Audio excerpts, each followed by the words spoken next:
Jumpa lagi Kisanak di channel terlicik di Indonesia, siap dimaki dan siap di-subscribe. Halo, jumpa lagi Kisanak. Mungkin Anda familiar dengan istilah Raja Minyak? Yah, Raja Minyak yang dikenal di dunia ini adalah Arab Saudi. Bukan si Poltak Raja Minyak dari Medan. Memang benar, semenjak penemuan fosil minyak di Arab Saudi, tahun 1938. Negara-negara barat dengan perusahaan-perusahaan minyaknya gencar ekspansi menambang dan mengeksploitasi minyak tersebut, dan akhirnya Arab Saudi yang tadinya negara gurun menjadi kaya raya dan menjadi raja minyak dunia. Tetapi itu dulu. Beberapa tahun lagi era itu akan berlalu, seiring pesatnya perkembangan teknologi, dan rusaknya iklim dunia sekarang ini, di mana dunia sudah ditutupi emisi karbon tinggi yang sangat berbahaya bagi kehidupan manusia. Tetapi di generasi sekarang, perubahan pergantian energi yang terbarukan mulai digalakkan, yaitu menggunakan energi surya, panas bumi, listrik, dan lain-lainnya.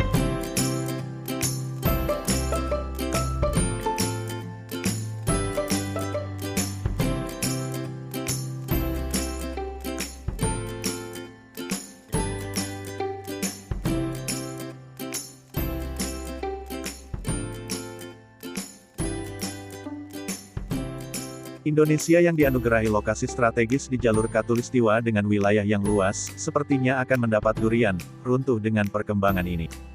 Indonesia kali ini jangan dibiarkan hanya sebagai penonton di rumah sendiri.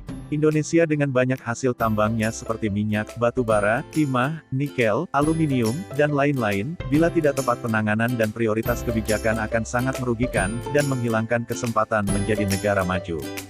Di mana tahun 2050 nanti semua negara-negara akan menerapkan zero energi pemakaian minyak bumi. Jadi semua mobil-mobil yang ada di dunia ini akan menggunakan energi listrik yang dikenal dengan istilah mobil listrik.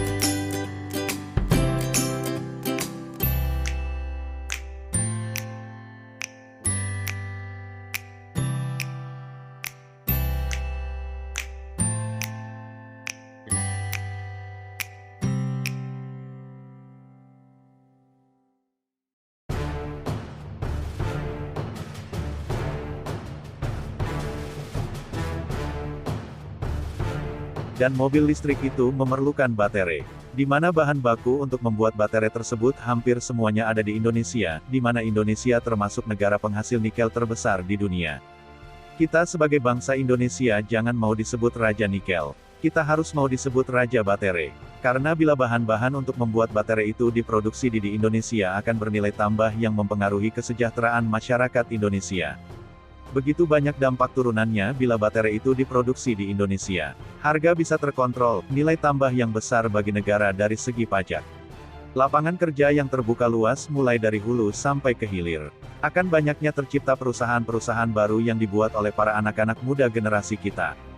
Bayangkan apabila kita hanya mengekspor nikelnya saja, saya kasih contoh 1 kg nikel misalnya dihargai Rp1.000, maka nilai tambahnya cuma Rp1.000 saja.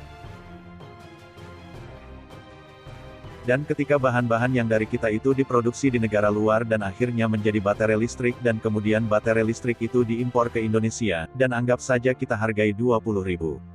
Bandingkan 1:20, betapa ruginya kita. Bayangkan apabila baterai mobil yang kita andaikan seharga Rp20.000 itu diproduksi di negara kita. Sementara pemakaian mobil di dunia ini bisa miliaran mobil, betapa kayanya kita. Jadi para yang suka menghujat Jokowi, kamu harus berpikir ulang, cuci otakmu. Jangan mau jadi katak di dalam tempurung. Kamu lihat Arab Saudi sudah mulai berubah haluan, mereka sudah mulai moderat. Berbikini saja sudah bisa dilakukan di pantai-pantai Arab Saudi yang ditentukan oleh pemerintahnya. Mereka mulai berinvestasi kemana-mana, ke Cina, ke Indonesia, ke Inggris, hingga klub sepak bola saja mereka beli. Karena Arab itu sadar dan mengerti bila mereka tidak mempersiapkan dari sekarang maka mereka akan kembali ke zaman kehidupan padang pasir, apabila minyak yang menjadi denyut nadi perekonomian Arab Saudi, sudah tidak menjadi primadona. Sadarkah Anda kenapa negara-negara Timur Tengah seperti Uni Emirat Arab, Bahrain, Maroko, dan negara-negara sebelumnya seperti Mesir, Yordania mempunyai hubungan bilateral dengan Israel, karena mereka membutuhkan kemampuan teknologi Israel. Baik di dalam pengelolaan air, mendukung pertanian, bahkan peralatan pertahanan dan keamanan dari serangan-serangan prosi Iran. Yang lucunya, negara kita Indonesia yang tidak mempunyai sejarah konflik dengan Israel, sangat begitu bencinya terhadap Israel.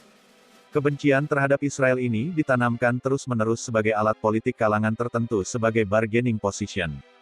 Sehingga membuat siapapun yang memegang pemerintahan di Indonesia akan selalu dikekang untuk permasalahan Indonesia, Israel ini. Dan tidak ada yang berani untuk menerobos palang tersebut. Apakah keuntungan bagi kita apabila Israel dan Indonesia mempunyai hubungan bilateral? Keuntungannya banyak sekali, di antaranya yaitu kita semakin cepat mengejar ketertinggalan kita dari negara-negara tetangga yang telah menjalin hubungan dengan Israel terutama Vietnam, Thailand dan Kamboja di bidang pertanian. Kita bisa membeli teknologi Israel lebih murah daripada dengan memakai tangan ketiga yang kita pakai selama ini yang membuat harga barang-barang tersebut menjadi mahal dan itu akhirnya membuat kita susah bersaing di dalam menjual komoditi kita. Dengan masuknya Israel ke Indonesia maka kita akan menempatkan bangsa kita menjadi ladang investasi dan ladang perang teknologi.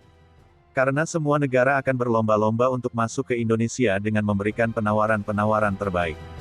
Dengan masuknya semua negara-negara besar tersebut seperti Amerika, Rusia, China, Arab Saudi, Israel, dan negara lainnya, pada ujungnya akan membuat negara kita sejahtera karena kita adalah negara cantik negara mawar yang dikerubuti para kumbang.